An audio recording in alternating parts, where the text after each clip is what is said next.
now calling for healing. What really went down at the Oscars, our friend, body language expert, Jan Hargrave is in the house. And Jan, we always love having you. Thank you. And what's incredible about you is you're able to sort of decode the body language to further explain what went down. And what we're going to do is show a series of images, and you're going to sort of talk us through them. Correct. Because when I watched it, I watched it probably in a different viewpoint, because I was looking, I wanted to see facial expressions. I wanted to see, was Chris Rock's hand facing down? Was it facing upward? And he said, Jada, I love you, things of that sort. Will's body language, walking back to the table. So all of that, because, I hate to say it again, but actions speak louder than words. And even during his apology, there are things that just kind of glimpse out, or micro expressions that you can really tell what's going on underneath. And it wasn't staged, because the Academy would have been sued out of their mind if it was staged, because of the curse words that came out. There was no way it was staged. But at first everybody thought so, because, Chris did not go down, nor did he touch his cheek after he was hit. But then with everything that followed from that, then you could tell that it was not staged. It actually happened. Okay, just to refresh people in case they're like, I don't know what happened. What is she talking about? Oh. We do have a little bit of video here that we want to roll, because this is kind of the incident leading up to it. Are we just staying on? Okay, maybe we're just staying on images. Okay. But so Will, this is the joke. Right. And Will laughs. Right, Will laughs, but if you notice when Will laughs, Will never does, it's his baseline, he never does a ha ha ha burly laugh. It's always a pretend laugh. That's his regular behavior. So he was doing it, he was leaning back. We always lean back from things we don't like. So he probably didn't like what was going on, but was not going to show it. And then probably saw Jada's face and then thought to himself, I need to do something to let her know that I'm going to stand up for her each time. But notice every time that he laughs, Will's laugh is not a genuine laugh. It's kind of like a pretend laugh. So here you have it here. And then Chris, when it first started off, though, Chris had his hands behind his back, which is very proud and military and brave. And even after he was hit, he took on that same stance. And when you're exposing this whole area, your chest area here, which is the very sensitive part, all of your organs are here. But he was exposing this to say, if you want to come back, because I'm ready. But he did not, of course. And interesting in this image, Jan, he still has that same stance. That's what I'm saying. As Will Smith is approaching him. Right. The interesting thing, though, after Will hit him, and maybe they can go on to that, as Will is walking back to his seat with Jada, it was someone who had a smirk on the face. It was maybe stomping to get back, and the chest was out. In other words, like a kid who did something like I told you off and I got away with it. Is a little bit of a swagger, right? A little bit of a,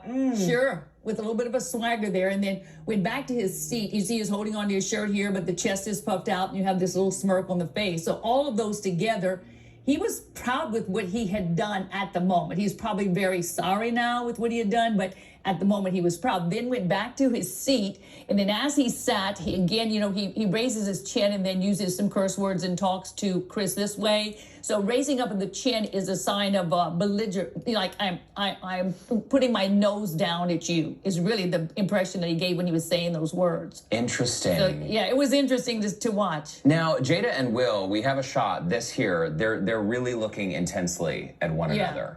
I'm sure she told him, she would stand by him no matter what. So I'm sure she's probably telling him something, I'm okay with you. You just did what you probably had to do then, but probably they didn't even have to say words. Probably their eyes told it to each other. This is going to be, they didn't realize probably how serious it was. But you know what? There was a person, how you have a seat filler, you have seat fillers. And there was a seat filler there that night who took a selfie with an Oscar winner on the side of her, and she was escorted out of the building.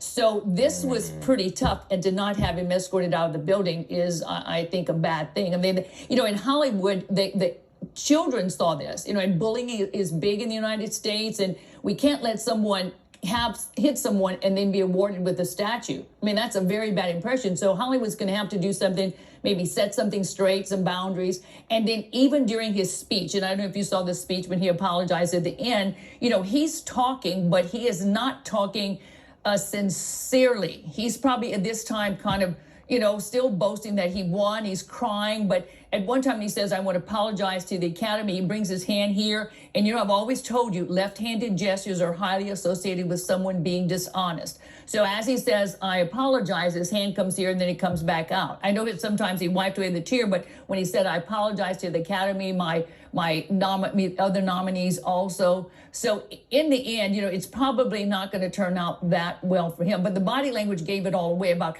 proudness of what I had done, and I probably got away with this. Very and then interesting. now people are talking about those who stood up when he received the award and clapped also. Oh, wow.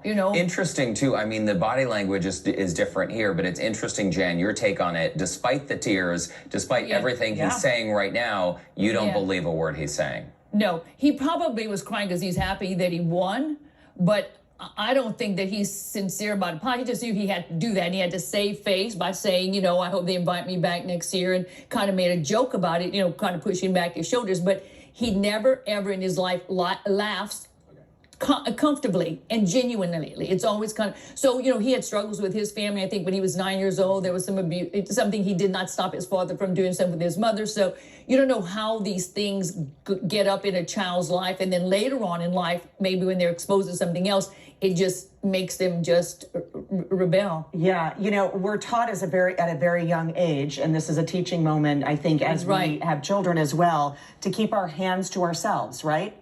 Right. Adults need to behave, follow that rule too. When you're slapping someone, you're like in their face. So yes, it's a very personal yes, it is. attack. Right. Jan Hargrave, it's always great to get your take on it. Good.